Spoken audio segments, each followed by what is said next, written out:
Right, good morning and welcome to the Projects and Services Committee meeting of the 6th of August 2026. I'm going to ask Councillor Bryan if you'd open the karakia, please. Morena tata, maku I tina tawa tata, o tiraki enue tata, katohi o te tohi anuku, katohi o te tohi arangi, I tupu I hoko ngā pū, wawau, tahi, kia ora tata. Kia ora. Tahi, kia ora tata. Kia ora. Thank you, Councillor. Moving on, meeting notices, number 2.1. Welcome to the councillor, staff and members of the public, both in-house and online. Council and Standing Committee meetings are live streamed on the Council's website and YouTube channel.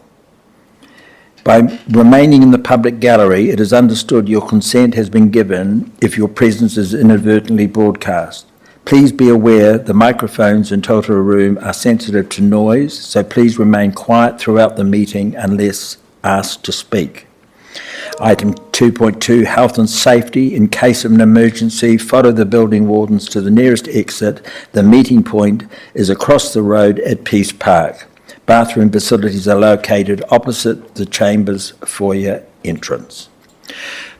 Item 3, apologies. We have an apology this morning from Mayor Tanchos. Somebody like to move apologies be received? Councillor Amick, seconded Councillor Boynton. All those in favour please say aye. Against and carried. Okay, item 4. Deputy Mayor. I'd just like to say that Mayor Tanchos' absence is because he is undertaking very important business on behalf of the council down in Wellington, and part of his business is actually presenting our Head Start proposal down in Wellington. So I just thought for anybody listening, it would be important just to mention why he's absent today. Thank you. Thank you, Deputy Mayor. Item 4, acknowledgements, tributes. Does anyone have any acknowledgements or tributes they wish to record? Nothing? Okay. Item 5, conflicts of interest. Do any members have a conflict of interest with any items in the agenda? No conflicts of interest. Okay, moving on. Public participation, nothing today. So we move then to item 7, confirmation of minutes of the meeting of Thursday the 4th of June. Somebody prepared to move that those minutes be received, subject to no alterations or corrections. Moved Councillor Wilson. James, seconded Councillor Hamill. All those in favour please say aye. Against and carried. Okay, moving on to reports. The first report, 8.1, the event road closures. Wendy, would you like to come forward please?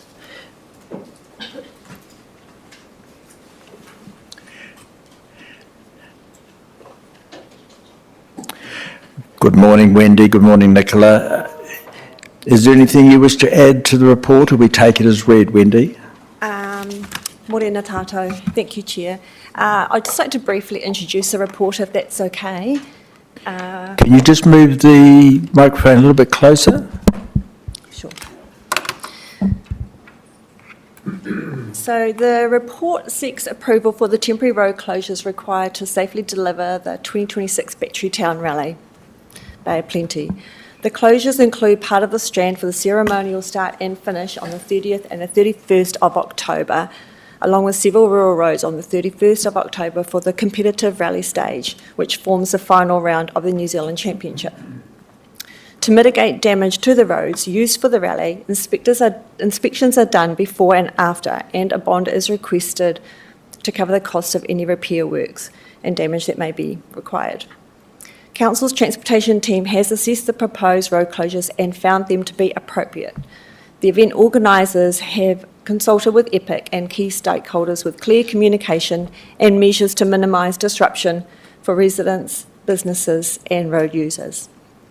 Attached to the report is an economic impact report along with a local business guide. I'd just like to summarise that if I can, please. So the rally generates economic benefits through visitor spending and promotes Bay of Plenty as an events destination and delivers lasting tourism and community value for the region.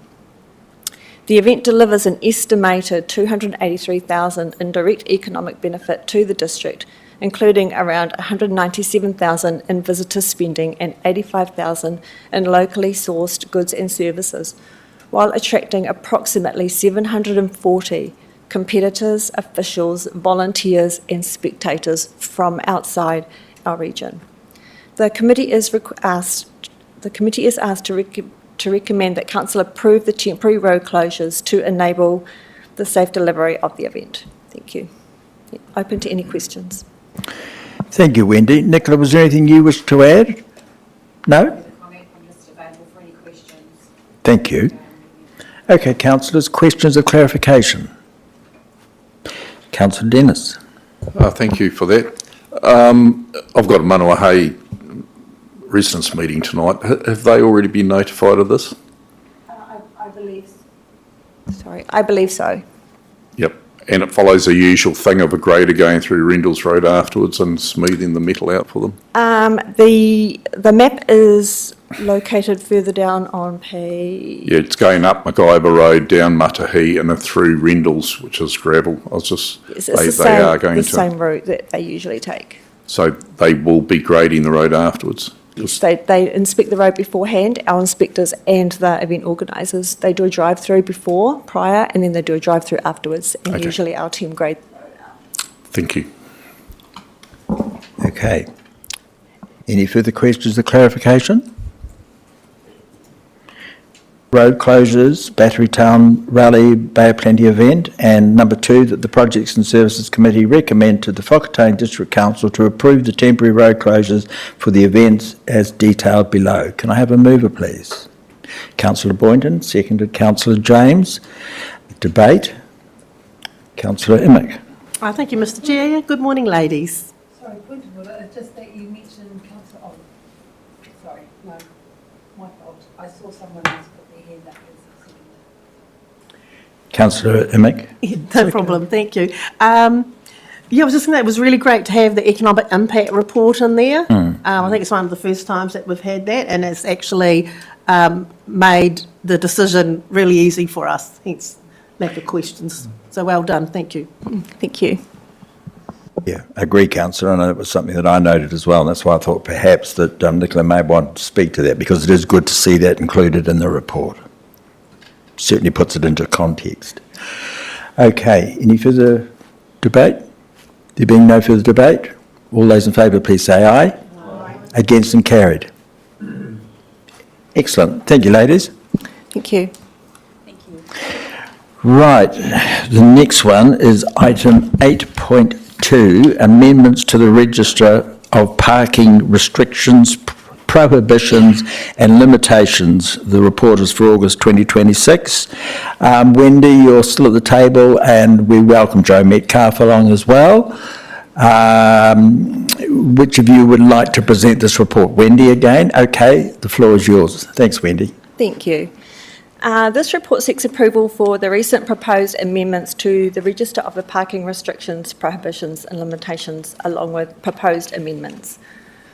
To summarise the 3 recent amendments, we have relocated the bus stop on 5 Stewart Street just along slightly to outside number 3 Stewart Street.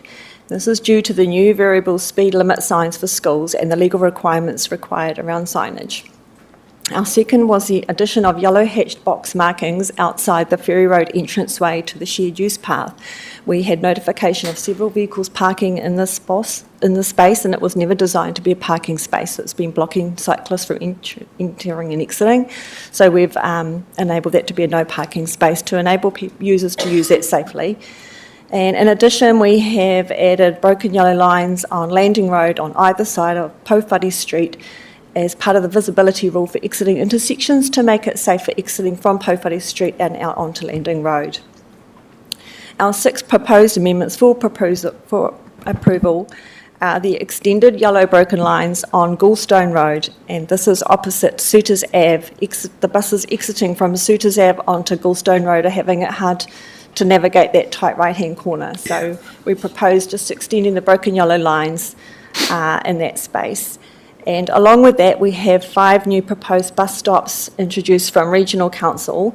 These are along one on King Street, and we have a further 4 on McAllister Street, 2 of those being outside Upanui School on the east and western side of the road, and also by the Wānanga, again on the east and western side of the roads.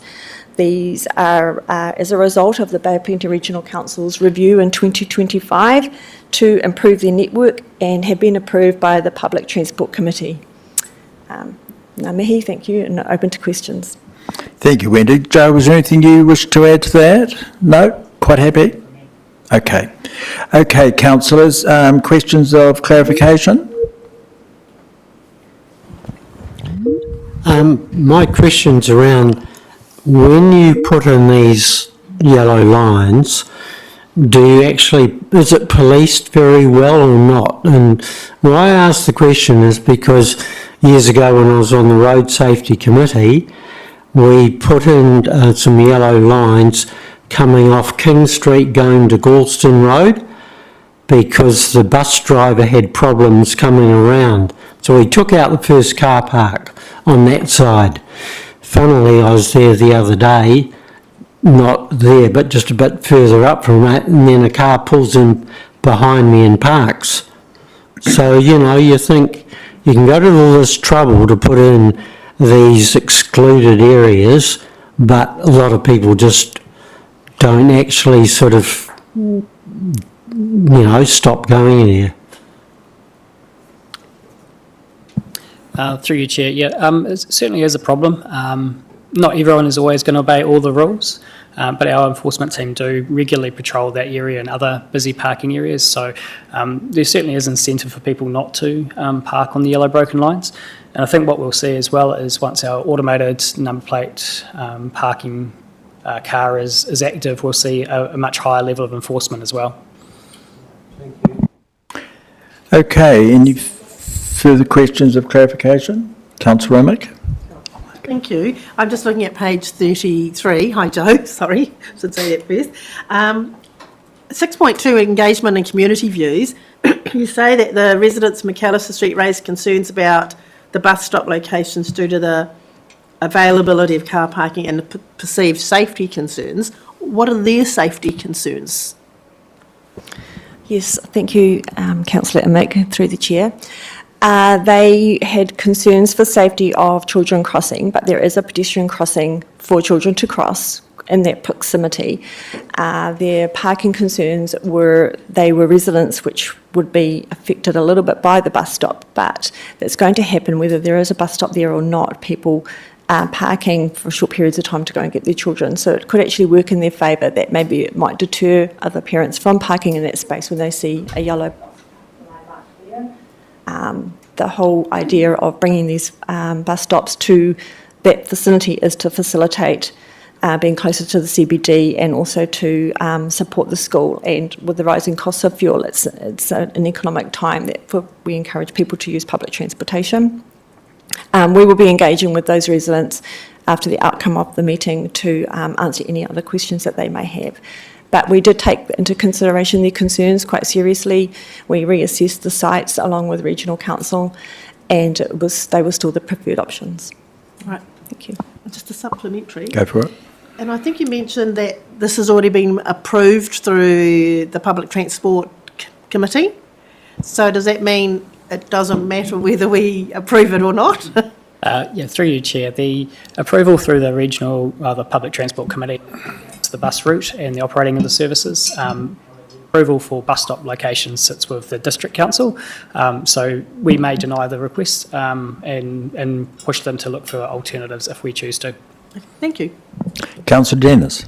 Thank you, Mr Chair. On page 41, there's a bus stop right outside the Pack and Save, and it looks, and on this diagram it's in green, but there's a sign there. Are we encouraging the bus to stop in the middle of the road there?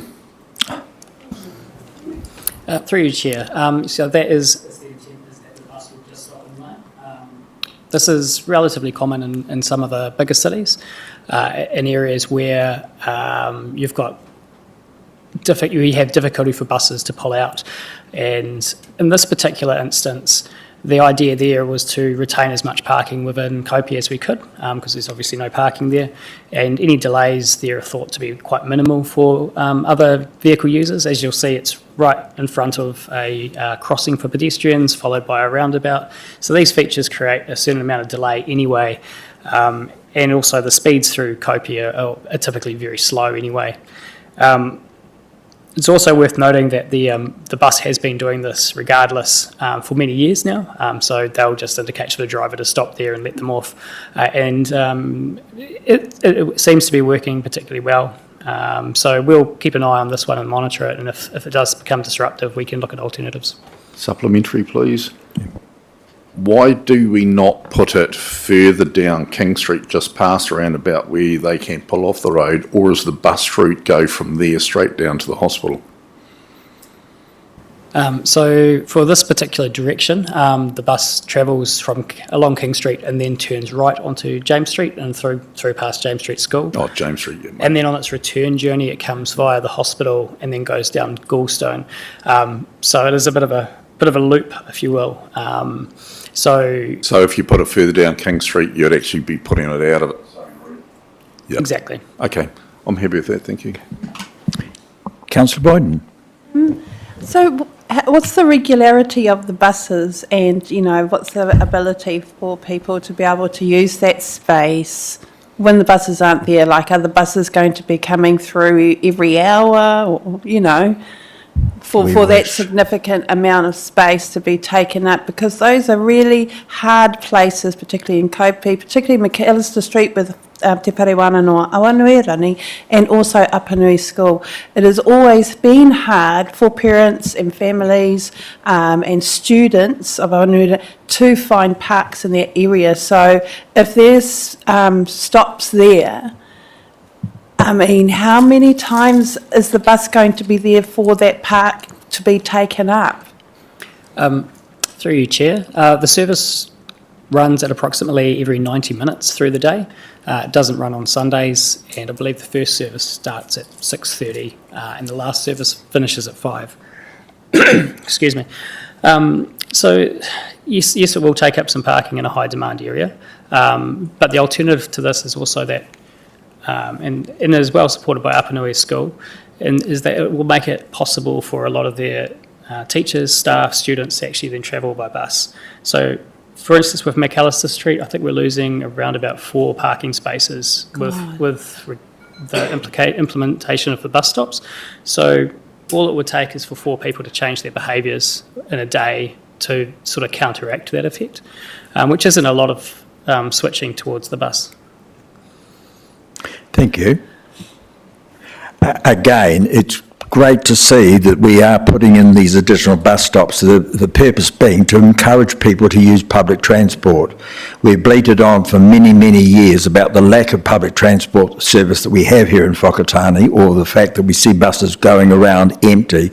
Hopefully, as outlined by both of you in the report here, that we're going to see an uptake in the use of public transport.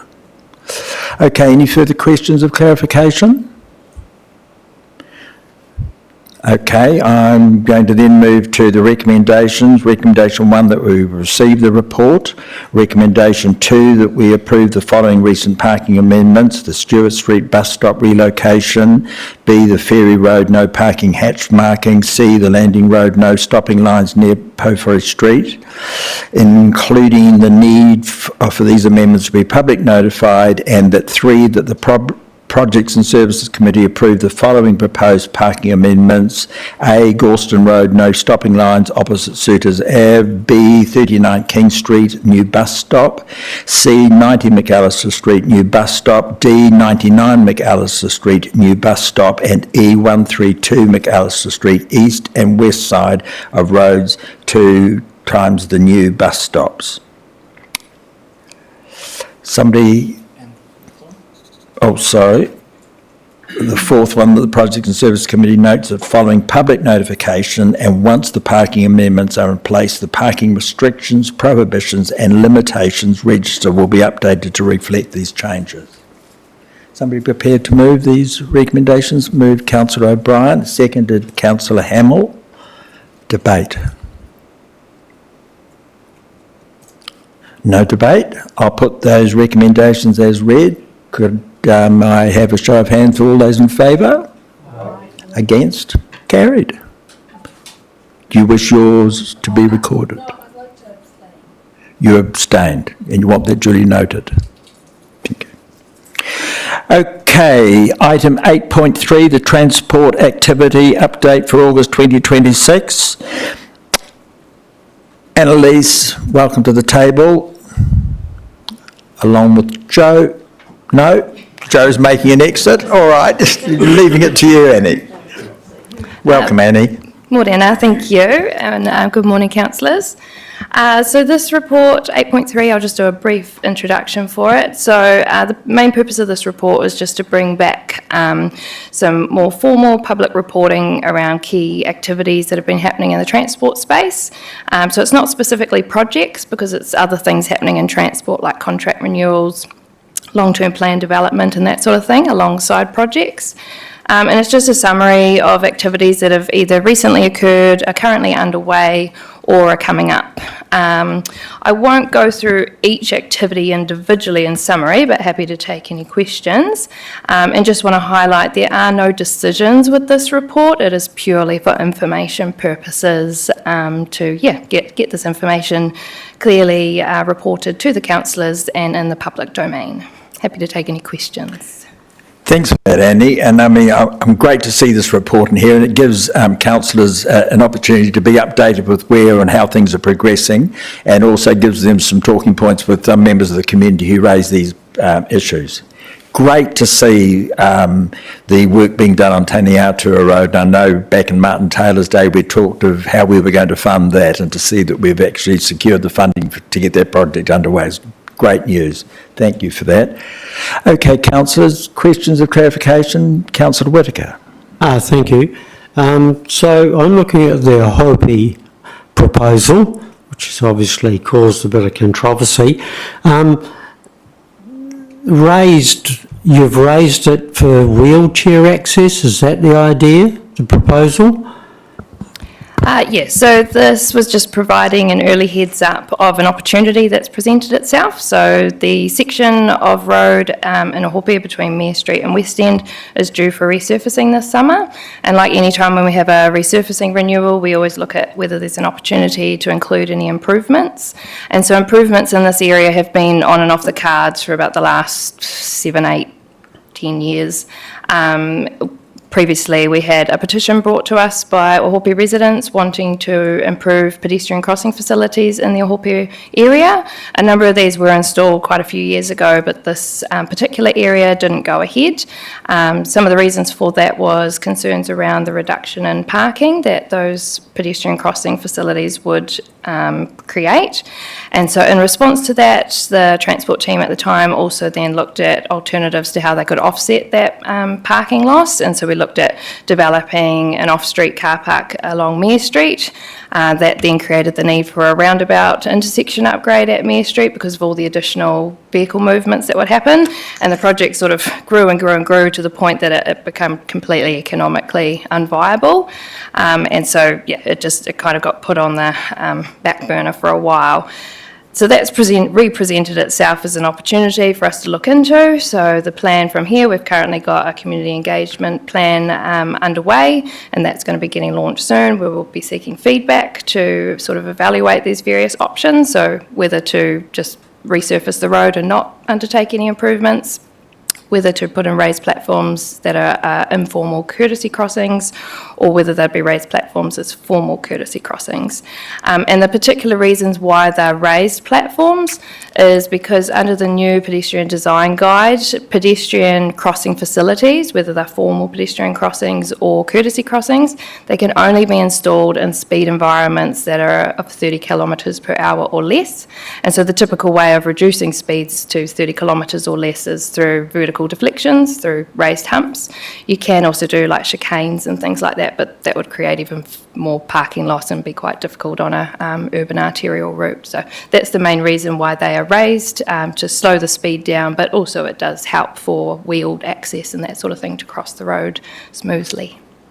Just a subsequent question on that. I'm wondering, we really need to have the Mayor Street crossing there? Like if you're coming out of Mayor Street to go up the hill, sometimes there's a lot of traffic coming down. It's quite difficult to sort of make that turn. And if you've got a crossing there, I know it could be a bit awkward for some of the motorists. The other one up by the cafe, I think, is necessary.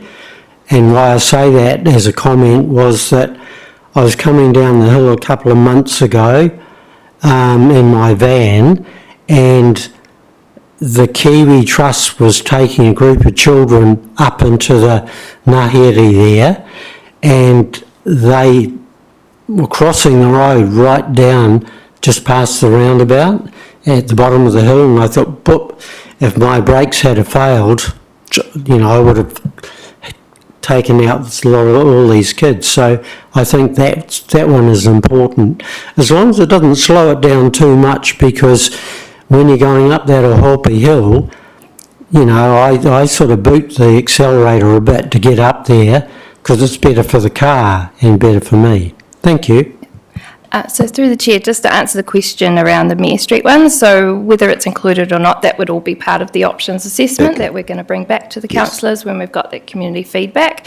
Just to provide a bit of context around why the Mayor Street one's proposed, partly because there's already a curb build out on the northern side of the road, so you actually are losing only one car park on the southern side of the road for including that crossing, whereas the other one or a different location would reduce at least 2 car parks on each side of the road. And as well, having the crossing point there, having 2 crossing points creates a more slow speed environment rather than just at the one crossing place. People, slow down, go over it and then speed up again.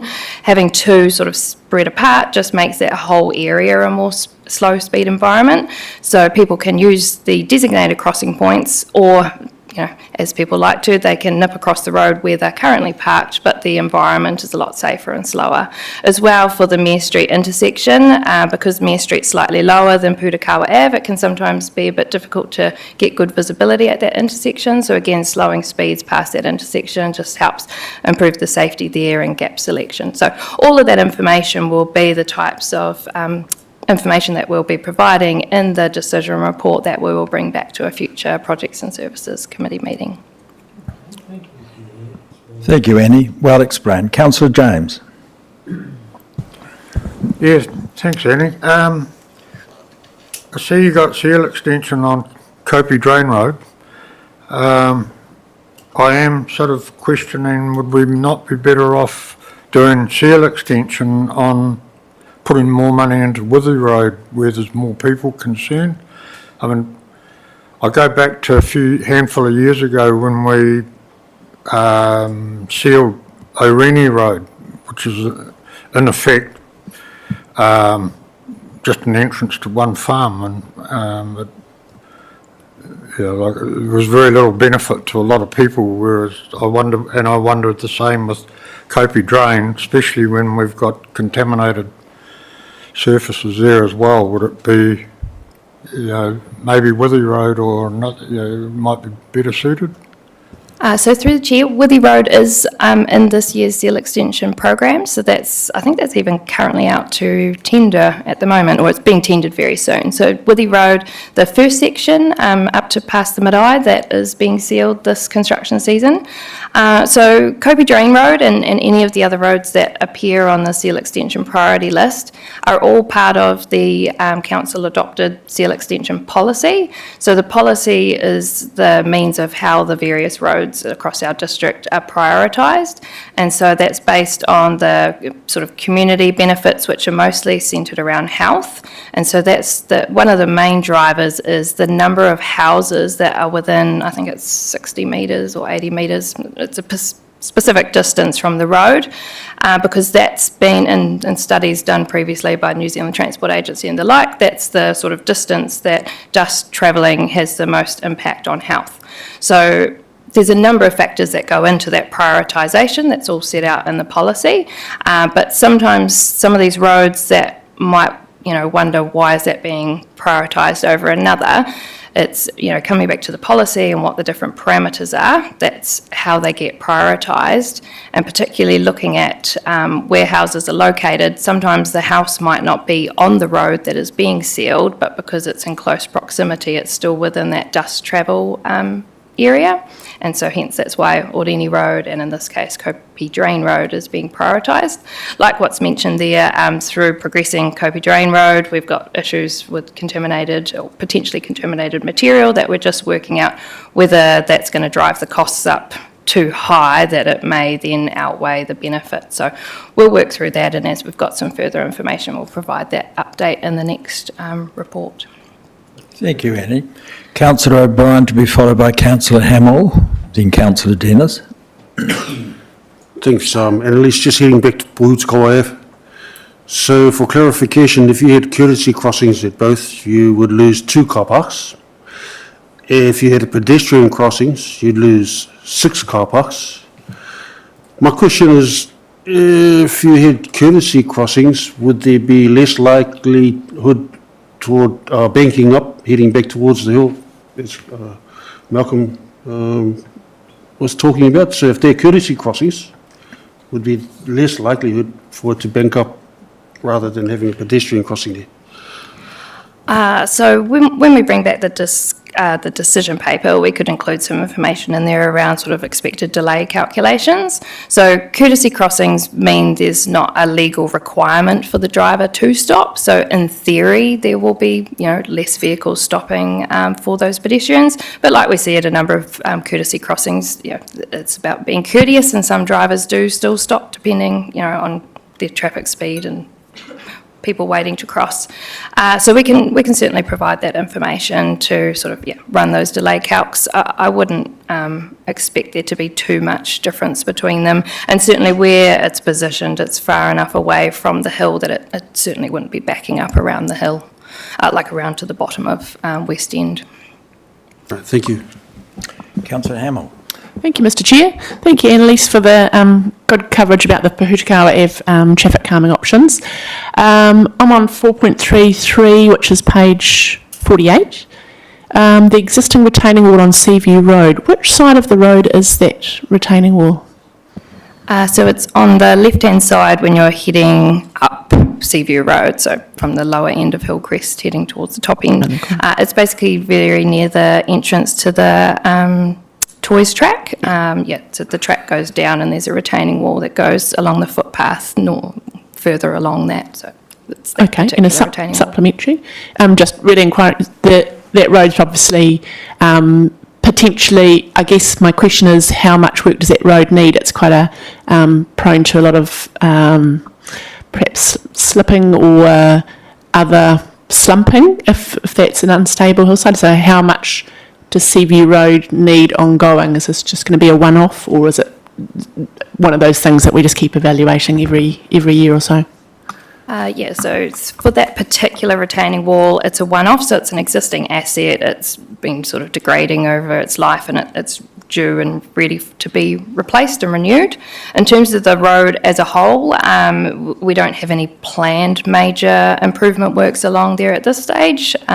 We just sort of monitor it like we do all of our other roads.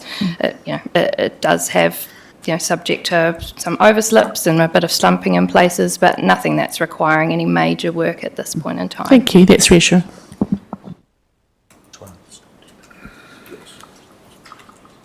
Councillor Dennis. Thank you, Mr Chair. Just 3 really easy short ones. As I said, I'd like to talk about the Manuahei Road repairs coming up on page 49. I've got Manuahei meeting tonight, so I'd like to sound a bit intelligent, so that's why I want a bit of comment from you. The Manuahei Road underslip, so that's actually being done very soon, before Christmas, okay, because I've asked about that. And then that will actually take care of a lot of that bottom part of Manuahei Road, won't it?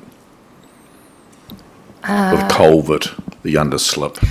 Oh, yes, sorry, I was just checking what you meant by the bottom part of the road. So where the current underslip is and the road sort of narrowed up, Yep. the underslip repair will take care of that. We'll reinstate it back to the 2 lanes that it was previously. And the culvert's just a bit further along. It's the one just before Pōkirikiri Road. It blew out during that storm. We've got a bit of a temporary repair in there at the moment, but that's to replace that culvert with a proper long-term culvert so that, it'll take care of that area.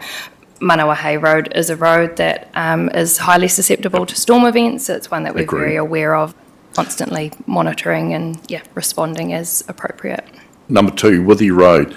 Are you saying that from where the tar seal stops at the top of the hill, you're going to go all the way down to Pasa Marae? Yes. Brilliant, because I know that subdivision on the right-hand side for the Mariah staying to sell sections again, so there isn't. So thank you. Last one, really easy, pedestrian crossing at a Hopi. I'm actually all for that. I've tried to take grandkids across there and it's just vicious, so well done for putting those in. And I like the idea of asphalt raised pedestrian crossings, because I know in Maratā they work really, really well and they seem to last a long time, so thank you. Councillor Omick. Thank you, Mr Chair. Hi, Annalise. I'm on Hurikawa Ave as well, so I'm on page 46. And I, with Councillor Hamill, we were on the community board in the 2019 term, where we did receive that presentation about some redesign work there. And of course, like another 60 car parks were going to be developed on to Mare Street, which we thought was really great to compensate for the loss. I think at that time that proposal was to take all of the parking out from there and move it around the back. So I see here that you said that the costs have really grown significantly. So we've got a different sort of a plan and not including Mare Street. Is it possible at all that with the loss of the ones that are going to be outside the shops, that we can't at least increase some on Mare Street, if not that whole proposal? Because back then the community board were very excited about the idea because it's such a high density traffic, foot and cycling now is incredible, and I don't know whether we're going to mitigate just by taking a couple out with the growth that's probably going to be expected. So great question, and it is certainly something that we'll cover off in a lot of detail in the decision report. This one was just to really just create some early awareness of what's going to be coming up. So in terms of the main, or the previous plan with, the major parking upgrades and stuff, that project does still sit on our transportation improvements project prioritisation list. It's just because there's so many competing priorities, it's decades away from it, ever kind of getting to the point where it would come up. So as part of the work in our LTP development, we'll be planning a briefing session with councillors in sort of October, November to go through those improvement projects prioritisation we touched on previously around the prioritisation priorities. It's not that it's completely gone, it's just, it's unlikely that it would happen anytime soon. In terms of whether we can offset that car parking in Mare Street, so there is already car parking capacity in Mare Street, it's not formalised. So there is already parking that happens along Mare Street, along the roadsides. There's the area sort of at the end on the grass where people can park as overflow parking as required. There's also car parking around on Lisa Carrington Lane, which is also in sort of close proximity walking distance to that space. So it was that other proposal about developing a whole car park was just to more formalise off-street parking in that place. But there is unformed car parking capacity already that exists in Mare Street. But we'll cover all of that stuff in detail. There'll be, we're wanting a lot of community feedback on their thoughts for that, so that can all form part of this proposal. It's just really, it's another time to really bring it up and get some viewpoints on it, because we're already undertaking these renewal work. So it's the prime time, if we're going to do something in the near future, now would be the best time to do it rather than in a couple of years' time. So that's the reason. Supplementary. I know that you're expecting this work to kind of go on this summer. Is it worthwhile postponing it until after the LTP discussions, because that priority might change when you bring the projects back to the committee? Yeah, so it's certainly a possibility that, the section of road through there is due for resurfacing. Its need for resurfacing is pretty high. We can always look at whether a particular site can be pushed out another year or so. It's not essential that it is done at the same time, it's just an opportunity to.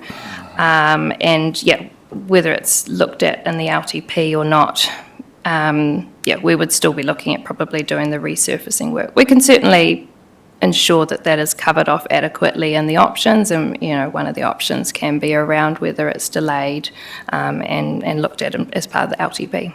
All right, thank you. Just one additional comment, if you don't mind. Go for it. It's just that those raised crossings, the asphalt ones, cost a lot. And if through the LT process the priority changed, you'd have to undo it, wouldn't you? Because then you'd have to put a roundabout in there. So I'm just trying to think about saving us some money before a decision gets made about that next phase through the LTP. Yes, so little bit of context with that. The concrete raised platforms cost a lot of money, and that's why now that we've been finding good results from the asphalt ones, they're about a third of the price of the concrete ones, so a lot more affordable. And when that original project was looked at with the off-street parking on Mere Street and the roundabout, it was also looked at in a way where it could potentially be staged, so that the position of that crossing, particularly by Mere Street, is already positioned so that if a roundabout was to go in there, you wouldn't have to rip it out. It's in the correct location. So we, any works that we do, we are also looking at if there are future potential works, how they're going to fit in with it in a staged approach. So the last thing that we want to do is rip out work that's been, had good money spent on it. So doing a piece of it now wouldn't stop the ability from doing that more large-scale improvement in the future. It would just be something that we'd be really mindful of. Great, thank you. Councillor James, to be followed by Councillor Dennis.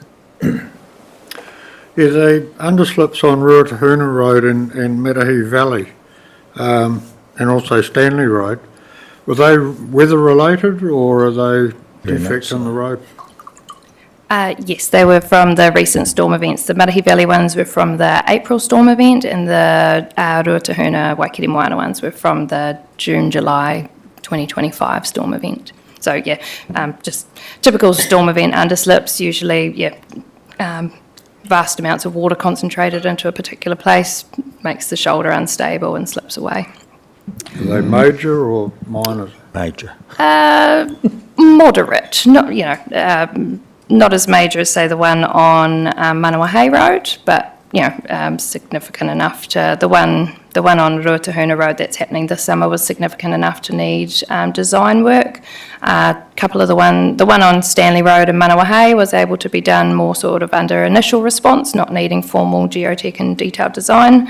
But there is a larger one on Marahi Valley Road that's going to require some moderate, but what we're used to. I think, to be noted there is the Storm Reserve Fund is literally going to be exhausted, and it's something that we're going to have to reconsider again going into the LTP. David, was there something you wish to add to that? No, I was just going to highlight that point actually, that I was really quite surprised when I saw the numbers for the the cost of those storm events in the last financial year, and it has certainly cleaned out the reserve balance that we had for last year and pretty well this year's already. So through the LTP there will need to be some further consideration of how we fund those storm events. Thank you. And I guess we're going to have to look at whether we lift what was it, 250 we dropped down to? It's either 200 or 250 per year, but again I think Paul probably will bring some other ideas about how we can fund that more appropriately rather than necessarily jam jars of money. So, Okay, Councillor Dennis. Thank you.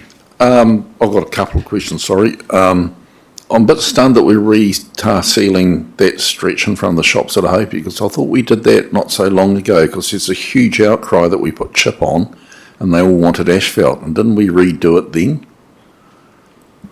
I don't have the history around when exactly the chip sealing and asphalt was done. I think the asphalt's around the sort of 10-ish years old. I can certainly find out. It'll be in our asset database. But it is, we've since had like pavement strength data in that place, because we're wondering the same thing. Why is it not lasting what you'd typically expect?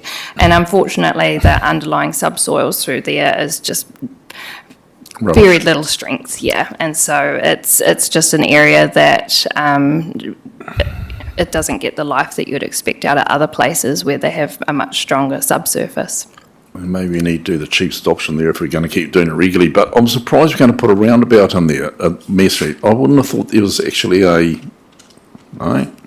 No, so we're not putting a roundabout in there. That was just providing some of the context around the history of where these sort of courtesy crossings have come from. So, like I touched on briefly before. Sorry, I misunderstood that. The roundabout was more if a major off-street car park was developed in Mare Street, the additional traffic flows that would create would then probably warrant the need for a roundabout. And Wouldn't hence it be the cheap, project last grew. one? Wouldn't it be cheaper rather than doing a major car park thing or that? Wouldn't it be cheap just to put in signs saying parking down here, doing these two streets, and leave people to sort it out themselves?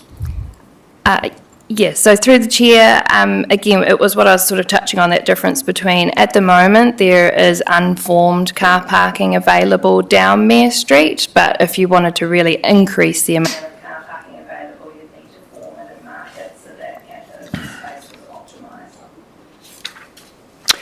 Councillor Hamill, to be followed by Councillor Emmett. Thank you, Mr Chair. 4.8 on page 50, just the rising oil prices in a crystal ball.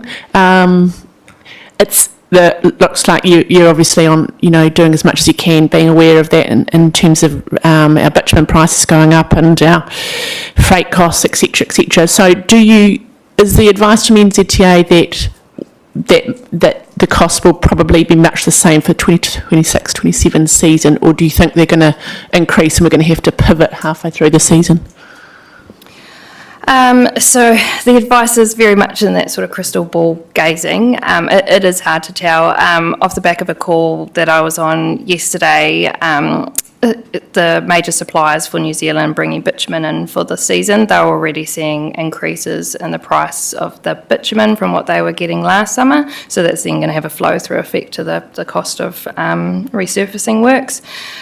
How much that is, it's kind of hard for us to gauge, but it's constantly updated. Bitumen prices are escalated on a monthly basis because they, even in a normal environment, they can be quite volatile. So it's just something that we watch closely. We work closely with our resurfacing contractor and managing our program to make sure that we can still work within budget. It's certainly something. Building our budgets into the next LTP, we'll be making sure that that's sort of covered off in the escalations and size of budgets proposed. Yeah, it's a bit of a moving feast. Yes. Thanks, Annie.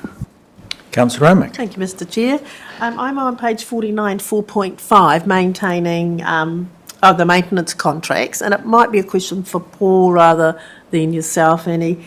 So, in previous projects and services on a different term, we used to get tables of all of the maintenance contracts, like for lighting and for street cleaning and all that sort of thing. And often, and they were normally 3 years, and I get that's why you have it, so they've got some continuity of work. But it seemed like often back then we weren't happy. We weren't giving them 10s out of 10s. Like we were giving them like a 5 or a 6 out of 10. And my question back then was, why are we still using them if we don't have better satisfaction and outcomes? So the question is just to check with our new procurement system, are we checking the efficiencies of the contractors that we have to save us money? Yeah, so I can touch on that, and Paul, feel free to add anything further. So our contracts do have very stringent performance monitoring sort of KPIs and processes in place for managing that. Maintenance contracts and contract management is a continuous thing. It's a relationship. It's something you have to work at and, make sure that both parties are upholding their obligations and responsibilities. In general, our maintenance contractors at the moment are delivering as we'd expect, but there's often things that we're having to follow up on or hold to account as would be expected. In terms of if we're not happy, why do we keep using them? They are contracts, so there are requirements on both parties, and so often there's a particular term that both parties have signed up to that you do need to keep to. There are like arbitration and paths you can go down, but then often that costs more money than it's worth. It gets a little bit complex. But it's certainly something that's looked at when the contract term is up for renewal and the contractors are bidding on them. Their non-price attributes, they need to include information like their relevant experience and how they've performed on recent contracts, and all of that's evaluated, as well as the actual price that they're put in. So, particularly our maintenance term contracts, they're evaluated on what we call a price quality method. So it's not just who provides the lowest price, it's looking at the quality that they can provide and what, as a council, we're prepared to pay for that additional quality. Because, like you say, the quality and cost is what creates that value for money, and that's what we're looking at rather than just lowest price, because lowest price can actually end up costing you a lot more in the long run. So, it's just something that we are constantly managing. We've got people in our team that are contract managers, and their role is to work with those contractors, make sure that they are delivering their means, and as contracts are due for renewal, or even some of them have like separable portions, so before allocating or approving a separable portion, those sort of questions are asked: are we getting what we expect out of this contract, or should we be going back to market? Okay, just a supplementary. So when the contracts are up for renewal and you take all of that stuff into consideration, do we negotiate our best price that we want them to have, or do we accept the price that they give us? There's not there's some pretty stringent procurement rules that we have to follow. There are some methods that are around like price negotiation, but they're not commonly used because it does sort of reduce some of the price tension in the market, particularly for our roading contracts. Not only do we need to comply with council's procurement rules and policies, we also need to comply with NZTA's procurement rules and policies, because they're one of the main co-funders of our work.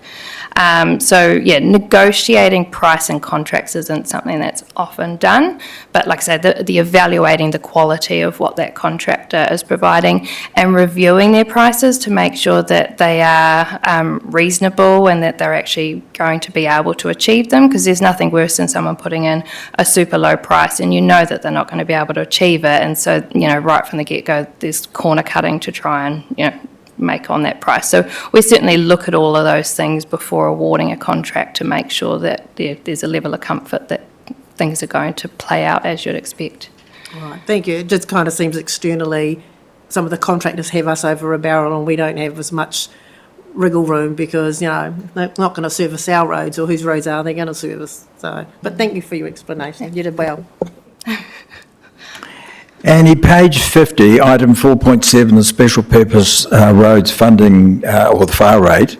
I note there that we have been in constant dialogue with NZTA, and I also see there that have we sort of given them the ultimatum, look, if they don't retain the 100%, that they can look at taking the roads back and maintaining them themselves? Has that option been given to them, or is that just a thought if we aren't successful in the 100%? Yeah, those views have been presented really clearly to NZTA. Basically, there has been a very strong case put forward by ourselves around why the 100% funding should be retained for our special purpose roads, because they're extra special in the context of national special purpose roads.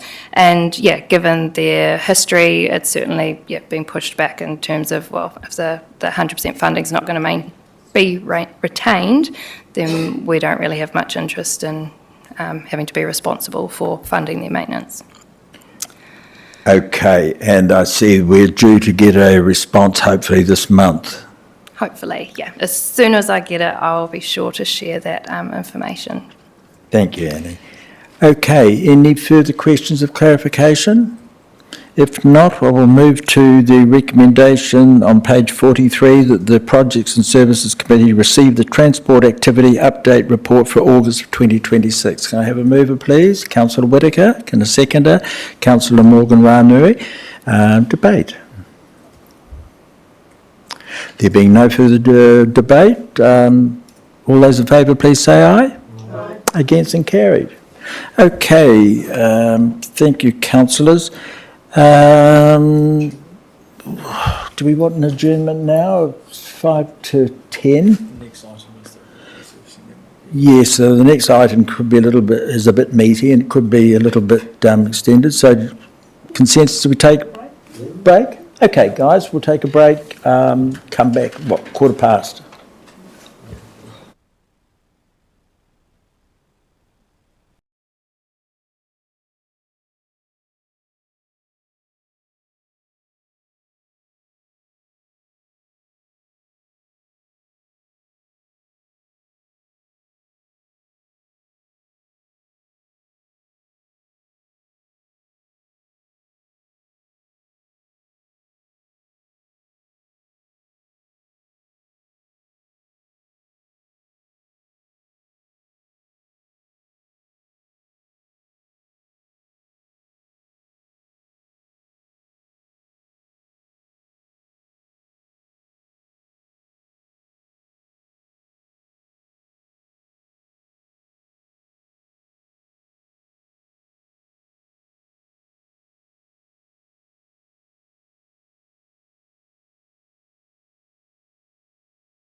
let's reconvene. Councillor Romick. Thank you, Mr Chair. And my apologies to folks. I do live on Muriwai Drive, and so when conflicts of interest were asked for at the outset of the meeting, I wasn't up to that item, so I didn't really think about it. So I do live on Muriwai Drive, but not in the area that is being discussed for resurfacing here, and I'll take guidance from the Chair on whether you'd like me to ask any questions or give any clarity about anything as we go through this item. Okay, all right. Thank you. Welcome, Annie, again. Item 8.4, the resurfacing treatment selection options, which commences on page 52. Annie, do you wish to elaborate on that agenda item? Yeah, thank you, and hello again, everyone. Yeah, I could briefly sort of introduce the report, if that's helpful. Thank you. So this report's been brought to the Projects and Services Committee meeting today to seek your direction on options for resurfacing of a couple of roads in particular, but also guidance in general. So this has come about following some planned resurfacing of Waterways Drive earlier this year in the previous resurfacing season. It's an existing, it's a previous subdivision that has an existing asphalt surface. It was due to be, its surface was due to be renewed, and the typical process is applying the lowest whole of life cost treatment, which for this situation was chip seal. There was some concerns raised by residents about the use of chip seal as opposed to the existing asphalt surface, and so it was decided that the treatment would be put on hold while staff looked into the various options and brought that information to the councillors to make a decision. So this report goes into a bit of background around what the purpose of resurfacing is and how it works and what it's intended to do. Looks at 3 different resurfacing treatment options, so one being chip seal, one being asphalt, and one being rejuvenation type treatments for asphalt surfaces. And it also looks at a 4th option, which is more around how the funding of a higher cost treatment could potentially be funded. And so, yeah, it presents sort of the advantages and disadvantages for each of those options and seeks a recommendation from the councillors. The recommended option from staff is to continue using the lowest whole of life cost treatment, which for the 2 roads in question, Muriwai Drive and Waterways Drive, would be chip seal. And sorry, I forgot to mention, after sort of the publicity with Waterways Drive, I had some residents on Muriwai Drive contact me requesting similar situation. Theirs is slightly different in that the section of Muriwai Drive at the end that was due to be resurfaced last summer is existing chip seal, but they were requesting whether it could be resurfaced in an asphalt. It is adjacent to an asphalt section, and I've provided some of the background as to why that adjacent section has been done in asphalt. And so, yeah, so that's sort of the context of how this has come about. Another recommendation from staff, just to provide some consistency and clarity going forward, is that a road maintenance policy is developed and then brought back to the committee for endorsement, which can cover this particular matter and just make it really clear and consistent to everyone around what council's preferred direction is. And there's also a couple of other sort of curly road maintenance things that come up from time to time that would be good to capture in this policy as well. Happy to take any questions or clarifications. Andy, first and foremost, thank you so much for this report. You've given councillors a good insight as to what road services are. So hopefully that will serve us well going forward into whatever takes us down the road, so to speak. I do note, though, that NZTA renewal co-funding will only be provided for the lowest whole of life options. So that is something that we've got to bear in mind, I guess. And also where we're trying to look at cost restraints and for value for money, there's a fair bit that we've got to consider. So thank you for the report, really well detailed and written. Okay, councillors, questions of clarification. Councillor Whittaker to be followed by Councillor James. Yeah, thank you for this report. It's very comprehensive, very clear, excellent report. My question's around if you use chip soil over the asphalt, is that driven into the asphalt or does it just sit on the top like a icing on a cake? So through the chair, it is laid on top of the existing asphalt. It will have a level of compaction, but that's more so to compact the overlying chip into the bitumen. The bitumen is very sticky, so it will stick to the underlying asphalt surface. But yeah, it's like a layer of paint, sort of. It's put over the top of the existing asphalt. Does that answer your question? Yeah, I think so. I mean, just from my observation over the last few years, I think our roads deteriorate because we've gone to different ways of compacting them. We have the rubber tyres with their vibrations, whereas in the old days they used metal rollers. And I think they did a much better job because they really pushed things down, drove the air out, etc., etc. But, it's only my observation. Any, do they still use rollers? I mean, I know they sweep it, but is it still rolled? It is, isn't it? Yes, so part of the resurfacing process is to roll it afterwards. So steel drum rollers are used, but also pneumatic tyre rollers. So they're actually rolling machines, but with a series of what looks like car tyres on the back. I'm not a compaction surfacing expert, but there is a lot of quite really detailed information around how the different types of rollers are used in different construction circumstances, whether it's sort of pavement layers, earth moving or surfacing. And the pneumatic tyre rollers are actually sort of the best for getting the chip to lock into the bitumen. It makes sure that it overturns in the right place, so chip is sort of like oval shaped, and when it's laid it sort of comes out however, and the pneumatic tyres help orientate that so that it's sort of laying on its flat side and beds it into the bitumen. But steel drum rollers, I believe, are still used in chip sealing as well. It's sort of like a staged approach to that compaction.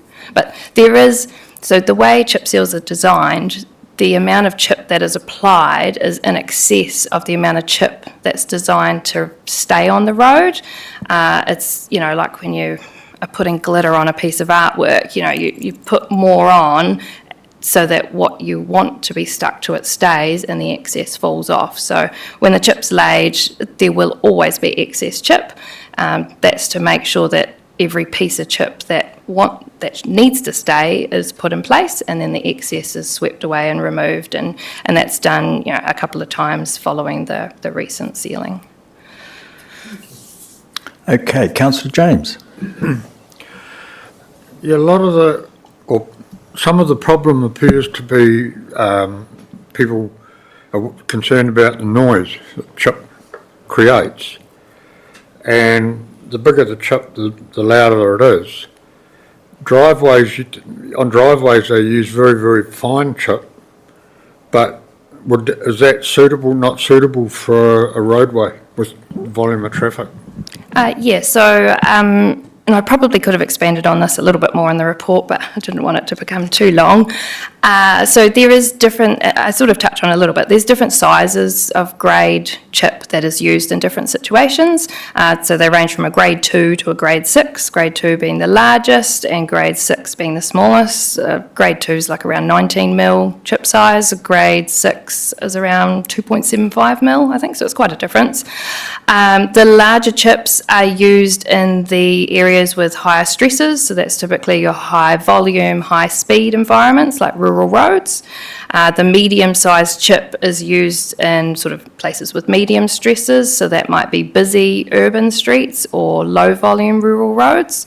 And then your low-volume residential streets are typically your smaller grade chip, so grade 5 or 6. The specific design for Waterways Drive was a two-coat grade 4/6, so that's 2 layers, so a layer of bitumen, layer of chip, another layer of bitumen, another layer of chip, and it's got a couple of reasons. It provides a longer life so that you're not having to come back to that street in a shorter period.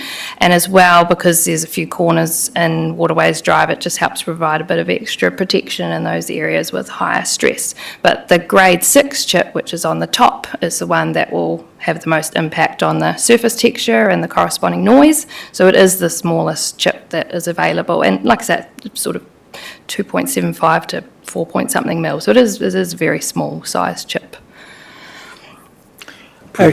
Presumably, the smaller chip doesn't last as long? Not necessarily. It just reacts to different stresses. So if we were to put a grade 6 chip on a high-speed rural road, it wouldn't last very long. But in a residential area, the design life for the Waterways Drive seal design was an expected life of 18 years, which for a chip seal is definitely up there. You know, that's theoretical expected life, but that's what's generally seen in that environment for that seal design. So yeah, it's definitely adequate. Councillor Dennis. Thank you for that. That was quite interesting, actually, the different chip levels. Sorry. And obviously, some of the smaller chip would mesh really well with the higher chip too. So, but good. On that graph on page 55, which talks about the individual streets, let's pick on Waterways Drive, chip seal 21,000, asphalt 228,000. So the 21,000 for chip seal, is that just our portion of 35%, given that NZTA will pay 65%, or is that the total cost of the job? So that's the total cost of the job for the base resurfacing cost. So it doesn't include line marking, quality control, traffic management, establishment, sort of like the preliminaries and generals that are included in total contract works. But for those individual sites, to compare them with like apples with apples, that's the resurfacing component cost, and that's total. So our share of that would be 35%, and NZTA's for the chip seal, the lowest So if whole we of life did it cost on would be asphalt, 65%. Sorry to interrupt you, if we did an asphalt, we would be paying about 10,000. No, sorry, NZTA would pay 10,000, but because that would be half of the chip seal, but we'd be paying the 218,000. Yes, so so I could have included that too, sorry, but so of the chip seal cost, that's the lowest whole of life cost. So we'd pay 35%, NZTA would pay 65%. If we decided to go with a higher treatment, NZTA would still only pay the 65% of the 21,000, so $14,000. So for the others, we'd be paying an extra 214,000 for asphalt and an extra 35,000-ish for the rejuvenation. So that's where the costs do exponentially go up, because you're effectively anything over and above what NZTA are funding, we're then funding 3 times what we'd normally get for that level of investment. So looking through the rest of it, obviously we talked about difference between chip seal and asphalt, and I take it that chip seal is more susceptible to water oozing through it than asphalt is. It's not as waterproof. No, chip seal is actually, it's in some ways, it gets a little bit technical, but so the chip seal provides a complete waterproof membrane. So the way it's designed, the bitumen is waterproof, so it's stopping any water getting into it. Over time, it does deteriorate, and that's how eventually water gets in. The asphalt actually has pores in it, and there's different types of asphalt designs that are designed to have the water flow through them differently. But the asphalt actually has what we call a membrane seal underneath. So in some ways it's applied the same as a chip seal. It has a layer of bitumen first, and where a chip seal then has a layer of chip, the asphalt then has a layer of asphalt put on top. So the actual asphalt does have water move through it, but the membrane seal is what then stops it getting into the pavement. Okay, thank you. Annie, what's the use in our district for the rejuvenation process? We don't have any rejuvenation treatments on our network currently. It is, my understanding is it is similar to the old slurry seals that used to be used quite a number of years ago, and we did have some of them around the district. I think we've just about resurfaced over most of the ones that are existing. I'd have to check our asset database to be sure. But these newer products, we haven't used any on our district. There have been some used recently, I believe, in the Tauranga district and a few other sort of places around New Zealand. So, yeah, they're a bit more emerging. That I think some of them have only been around since about 2016 or so. So, yeah, we haven't used any to date in our district. What was the treatment we trialled on the road past the Whakatane Golf Course down to the beach? That was an EVA glue. So that was designed to sort of stop the dust particles from escaping and sort of bind the unsealed road together more. So it wasn't to stop water getting into it, it was more to retain the dust. Yeah. The lifespan for that product like that? I can't quite remember. It was less than 12 months.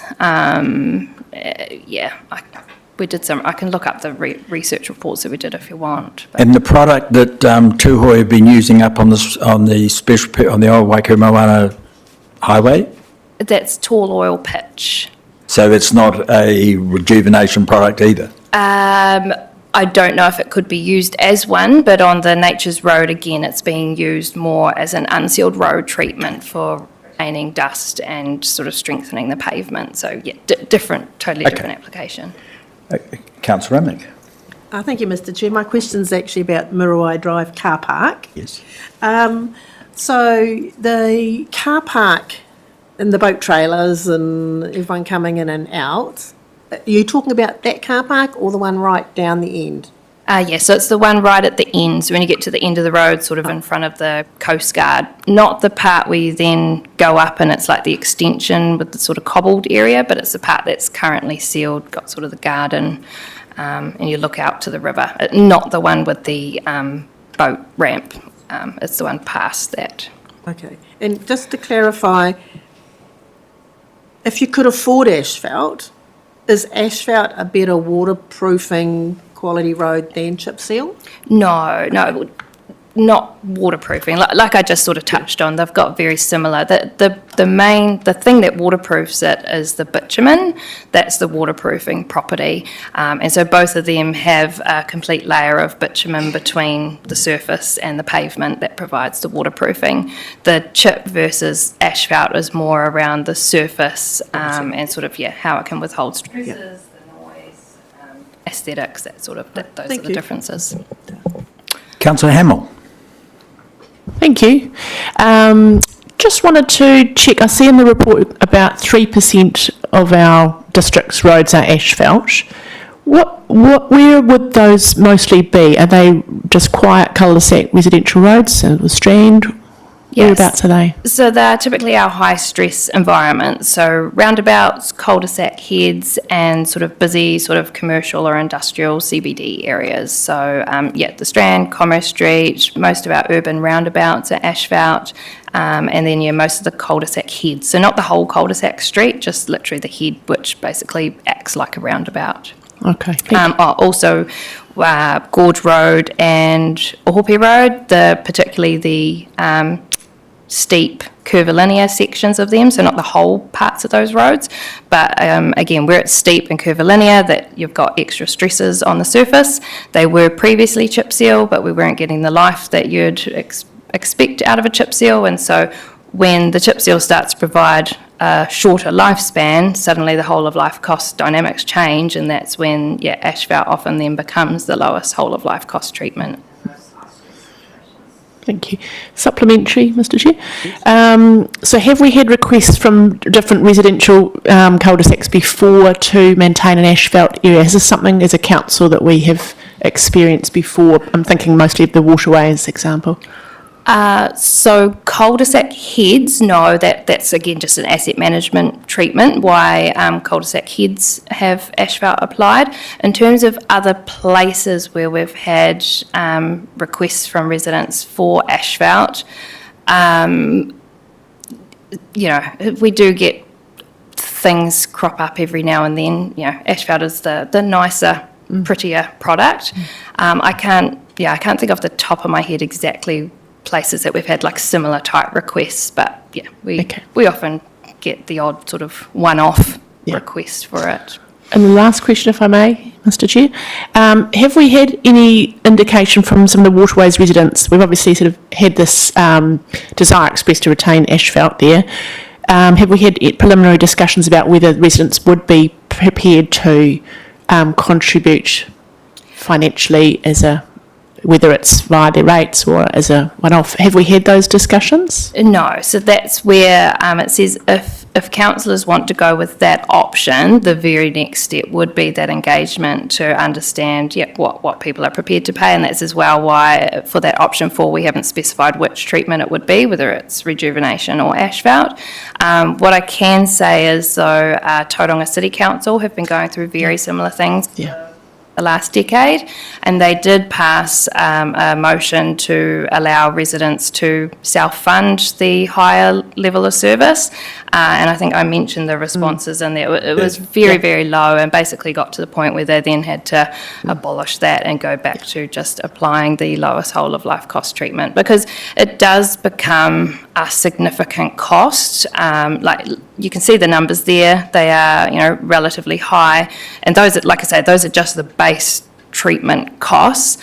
There's all the sort of pre-treatment costs, there's then the ongoing maintenance costs, and when you're spreading that cost over a very small sort of number of people, the portion that they're each paying does become very high. Certainly, anecdotal conversations I've had with people where it's sort of talked about whether if they would like a higher level of treatment, whether they're prepared to pay. Most people aren't. Yeah, thank you for clarifying that. Okay, councillors, any further questions of clarification? They're not. I'm going to put... Oh, sorry, Councillor Rimmick. Thank you, Mr Chair. Just in regards to a road maintenance policy, is it possible to vote for that one there and defer both of those until we've had engagement with the residents of Muriwai and Waterways Drive? Like it seems like approve option 1 and then do the road maintenance policy, whereas couldn't we do the road maintenance policy first and then look at the different options? Yes, so you certainly could do that. It was presenting the options if there's consensus already around the table as to what councillors would like to do. If there isn't that consensus, then certainly you could go through the process of preparing a road maintenance policy first and then applying that to the decisions, because then that would basically make the decisions for you. So yeah, that's certainly something that could be done if there's not, particularly if there's not general consensus around the table as to which option you'd like to progress with.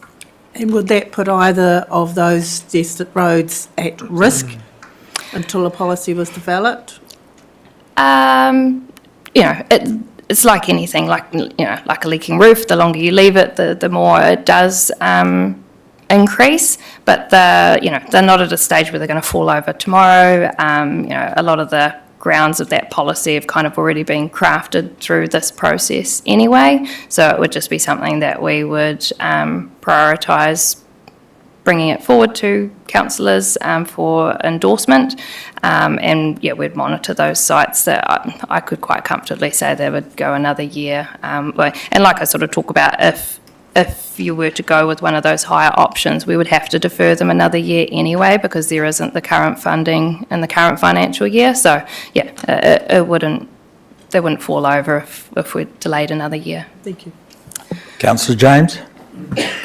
Yeah, can you just clarify for me again, please, Annie, that if we go for option 1 with Waterways and Muriwai Drive, we could put a top layer on of the very finest chip and it would last, and that would solve some of the noise problem, or not?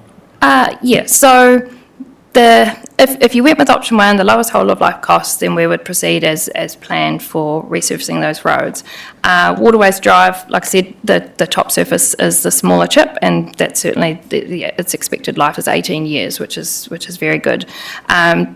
that would certainly have less noise than if we were to put a large chip on the road, which we wouldn't be doing in that circumstance anyway, but it will be noisier than the current asphalt surface, and it won't be as smooth as the current asphalt surface. And unfortunately for chip sealing, it's one of the products that it's worse and ugliest when it's first put on, and you give it 6 months, 12 months, and it's kind of settled down, and it performs, its aesthetic properties have improved. When it first goes down, it's messy, it's sticky, it's loud, it's chip is going everywhere, but the contractors are busy making sure that they're sweeping afterwards to try and mitigate that. But it is that short period of time after the sealing's done is kind of the part where all of those concerns are most obvious. Councillor Dennis. I'm happy to move option 1 just to move us along and see where the consensus is on the table. Okay, councillors, I was going to put the recommendations as an entirety. Option 1, to receive the report. Option 2, to approve option 1. And number 3 was that the Projects and Services Committee approve staff to draft a road maintenance policy to be brought back to a future committee meeting for endorsement. Are you all happy with those recommendations as they stand? Been moved by Councillor Dennis, seconded by Councillor Whittaker. Debate. Okay, I think we've had a pretty... Councillor Emmett. Thank you, Mr Chair. I will support option 1.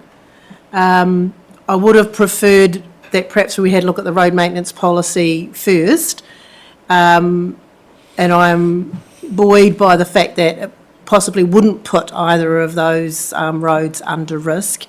But I can read the room, and I also have been very financially conscious as the chair of the Finance Committee about where can we save costs. I've been approached by a member of the Muriwai Drive far end, and while they would prefer the asphalt, they'd be happy for the rejuvenation.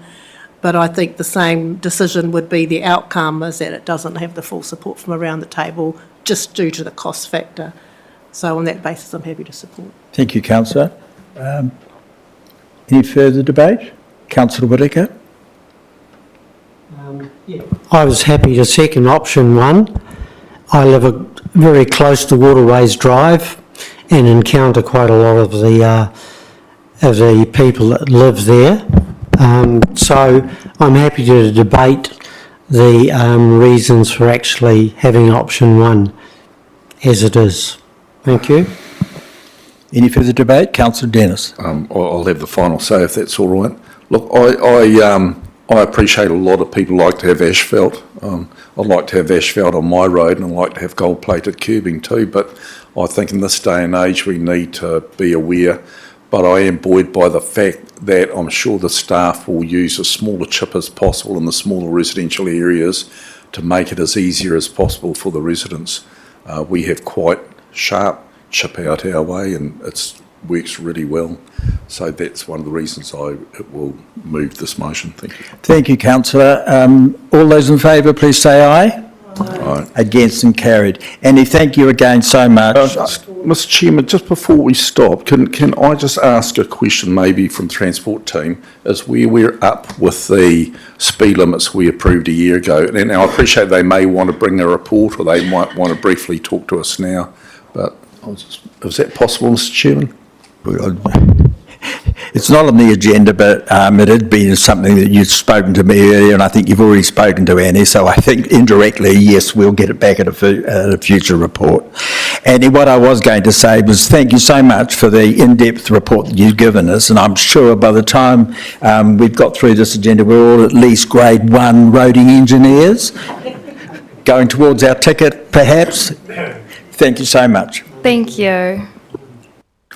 Okay, councillors, we're going to move on now to item 8.5, the Three Waters Consent Replacement Program update for August. And that's starting on pages 66.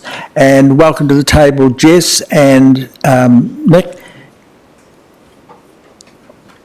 Jess, you wish to speak to the report? Thank you. Morena councillors.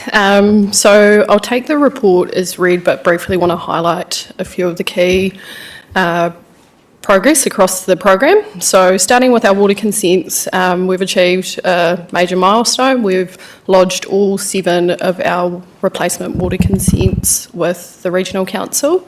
And what that means is we've secured Section 124 rights under the RMA, meaning in layman terms that we can continue supplying water to our community while those consents are processed by Regional Council. So the 4 consents that have been granted are Matata, Taniatua, Waimana and Ruatoki, and the remaining consents we're working through are Whakatane, Ohope, the Rangatahi Plains scheme being Braemar and Murupara. And the outstanding pieces of work to work through are iwi engagement and responding to further information requests from Regional Council, but really good progress on those. So moving into wastewater, we're moving through a phased process, and Murupara remains the most advanced, and we're currently in the delivery phase. So since the previous update, we've had Ngāti Whare join our co-design group, and that primarily relates to their interest in the Whirinaki awa, and given that the ponds are at the confluence of the 2 rivers. So we're working through a process of a long list of treatment and discharge options, and that's made up of where your treatment plant is located, what the treatment looks like and where you're discharging to. So the focus at the moment is looking at a range of options in that table in the report and understanding the benefits, constraints and trade-offs against the project objectives that we've set. To assist with that, we've also commissioned some technical reports. So we've commissioned both a land application feasibility study and also a natural hazards assessment. So what those are trying to assess is it technically feasible to apply treated wastewater to land in Murupara, and what are the current risks that we've got at the site. Naturally, we are at a confluence of 2 rivers, so there is, and the ponds have inundated on 2 previous occasions that we know of. So there is a risk there, and just want to understand that risk and what potential mitigation options are and the cost of that if we were to retain that site.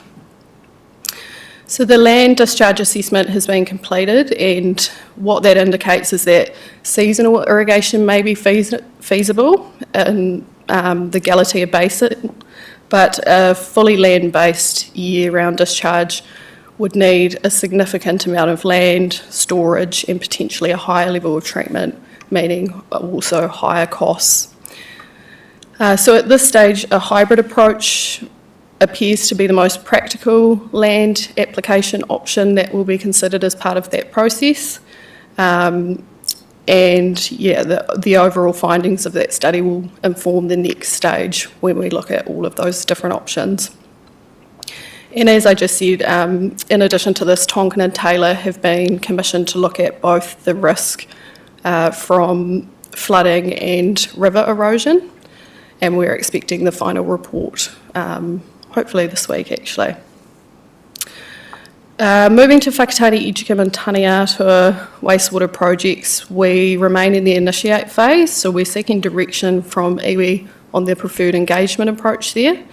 In the meantime, we're progressing as much as the background assessments as we possibly can, so including exactly what we're doing for Murupara in terms of land discharge feasibility and also natural hazard work. And we also have if you like, a blueprint for when we do get those projects underway in terms of procurement, project planning, so we've got a good basis for that. And that concludes my update. I'm happy to take any questions. Thank you, Jess. Jess, just going back page 71, where you say overall the assessment indicates that seasonal irrigation within the Galatea Basin supported by storage, etc., is the Galatea Basin actually in Galatea, or is it a terminology for land up in Murupara? Because it seems one hell of a distance from Murupara. Yeah, so as part of the assessment, we basically put a 10-kilometre radius around Murupara and considered all land within that, so including forestry and land that does span almost sort of to the edge of the Galatea area. So it's referred to as the Galatea Basin, is it, in a broad Yeah, just sense of- collectively, that land across the Rangataiki River, the Whirinaki River. Whirinaki, yeah. That's what we've considered the Galatea Basin. Thank you. Nick, did you have anything to add or take questions?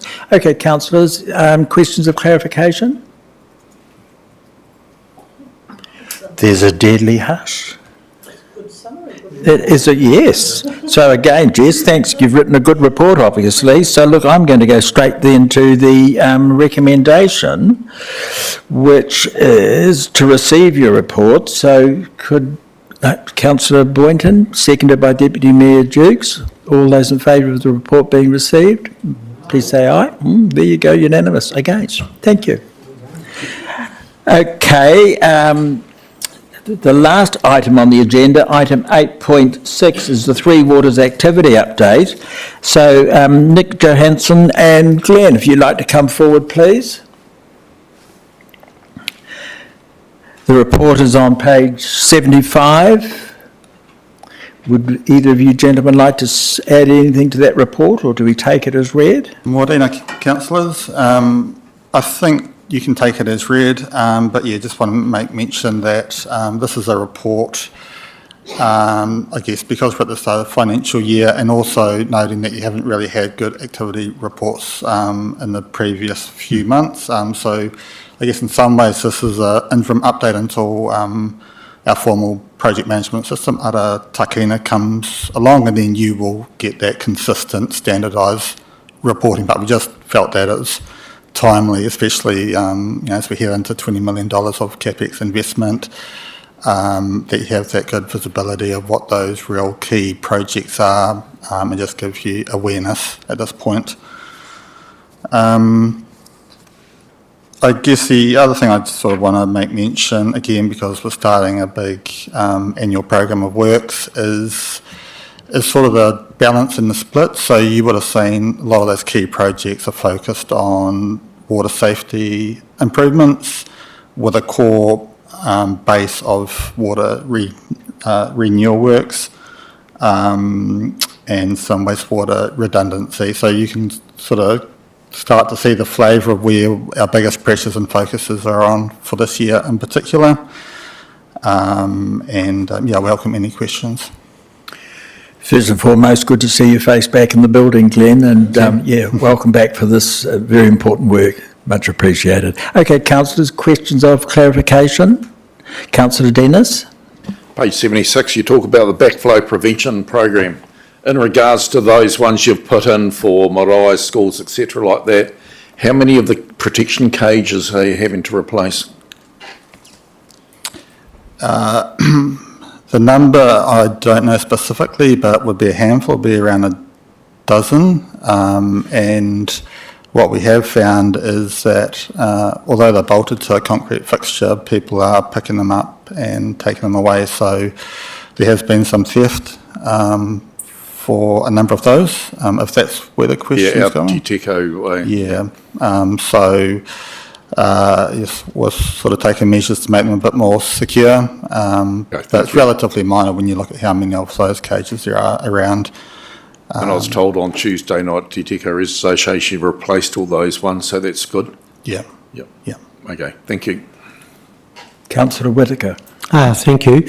Thank you for this report. About the backflow, similar, backflow valves, have you put any of those in over in Ohope at all? Not too many. As you sort of probably are aware, the backflow devices relative to the risk of properties and largely residential risk are very low. We did identify that there were a number of bores on properties. It's always a bit of a hangover from the early 80s when people transitioned from individual bores to the public system. We sort of made the call at that point that whilst that would ordinarily have triggered quite a high risk of backflow device, we felt that is, given the setting and the fact that a lot of those are now just used for irrigation, they're not connected to residential reticulation, we didn't go to that step of actually putting in a backflow device, the formal cage. So other than a couple of commercial properties, the majority of them will be the very low classification, which is the simple backflow device that's incorporated within the meter. So they aren't testable. There's no ongoing need to specifically replace them. Okay, thank you. Okay, any further questions or clarification, councillors? No, look, just, Glenn, just going to page 78, the photo there of the rock riprap placed around the bore intake, that's up at Raitoki. Is that where it's landed now, right back on the side of the river? So that's the existing bore that we protected a number of years ago, and as you can see from that photo, we had to do a whole lot of more extensive works. So you may recall we initially had the sheet piling and the rock just around the intake. Due to the river dynamics and I guess some of the gravel aggregation, it's pushed the main channel upstream. Essentially it's been working up above the intake structure. For that reason we've had to rock a fair way upstream. And it's not clear in this report, but we did work closely with the Bay of Plenty Regional Council in that we purchased the rock, but they funded the installation and they managed the works through their own consenting processes. So that was very much a good example of partnership work there to get a result, which I guess unfortunately we have to do because we haven't been able to find a good alternate source. So we are now back to making the best of what we have. And that's why the treatment plant is essentially having to be designed to manage that quality of water. So that was going to be my next question. They're no further ahead in finding an alternative source. There had been a couple that had been tested, I believe, but inferior quality water, is that the... Yeah, there have been, I think, 7 different instances of trying to find good suitable water. Unfortunately, that valley is really challenging to find the 2 things that we need. One is enough water and one that doesn't have the iron and manganese, which is quite expensive and difficult to treat. So I think we got to the point where we didn't consider further investment of drilling bores, which isn't cheap. Wouldn't outweigh the cost of managing the surface or source water quality by installing the treatment plant that can then deal with that. So it's that balance between finding good source water that you don't need to treat versus knowing we can deal with that, but it would then just need a better treatment plant. So that's where we've landed now. And because the water quality in the majority of the cases is actually fairly good, what we're trying to do is find the right balance of the type of treatment plant that is only going to have to deal with those source water quality issues intermittently without needing a huge expensive treatment plant. So we're going through what's called jar testing, where they take a sample and they add in chemicals to work out what level of treatment you need and what that may mean for the sludge handling process and on-site management, because we're looking at a containment system where we hold the sludge during these intermittent freshers and then truck that off-site, as opposed to Whakatane, which it knows a lot of the times it's having to deal with that. It has its own sludge handling and processing system as part of that treatment plant. In this case, where it's much smaller scale, you don't want to necessarily invest to that degree, so we're looking at a more downscaled version. But yeah, there's some nuances in getting that part right as well. Great inside information there. Thanks for that, Glenn. Any further questions of clarification, councillors? Okay, that being the case, I'll put the recommendation that the Projects and Services Committee receive the Three Waters Activity Update Report. Can I have a mover? Moved Councillor James, seconded Councillor Whittaker. Any debate? There being no debate, I put the recommendation. All those in favour, please say aye. Aye. Against and carried. Thank you, Glenn. Thank you, Nick. That brings our meeting to a close. I'm going to ask Councillor O'Brien if you close with a karakia for us, please, Councillor. Tēnā tātou, ka inui tātou, kia taunga manaki tanga te meangaro i rungi tēnā tēnā mātou kia mahe ai te ua mua ki hiki. Toi te kupu, toi te mana, kia toi ngā tikanga ko ia, te whakahiria, he whakawātea. Haumi e hui e... Tā heke e. Kia ora. Kia ora tū.